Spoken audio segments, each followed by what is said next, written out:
முட்டாள்கள். உலகமே பார்க்க ட்ரம்ப் வெடிச்சு அந்த ஒரு வார்த்தை அமெரிக்காவுக்கும் ஐரோப்பாவுக்கும் இடையே இப்போ உலக போர் ரேஞ்சுக்கு மோதல் முத்திருச்சு. இது வெறும் பேச்சு இல்ல, உலக பொருளாதாரத்தையே ஆட்டப்போற சம்பவம்.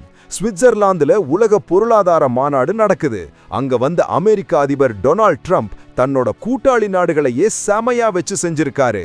இங்க நிறைய நண்பர்களும் இருக்கீங்க, எதிரிகளும் இருக்கீங்கன்னு ஆரம்பிச்சவரு ஐரோப்பிய நாடுகளை பார்த்து முட்டாள்கள்னு சொல்லிட்டாரு. ஏன் தெரியுமா? ஐரோப்பா இப்போ காற்றாலை மின்சாரத்துக்கு சீனாவை நம்பி இருக்கு. சீனா கிட்ட இருந்து காற்றாலைய வாங்கி ஐரோப்பா தன்னைத்தானே அழிச்சுக்குதுன்னு ட்ரம்ப் கொந்தளிச்சிட்டாரு. நம்ம ஊர்ல எப்படி ஒரு தெரு சண்டை பெருசாகி ஊருக்கே தெரியுமோ, அதே மாதிரி இப்போ அமெரிக்கா ஐரோப்பா சண்டை நம்ம ஷேர் மார்க்கெட் வரைக்கும் எதிரொலிக்க போகுது.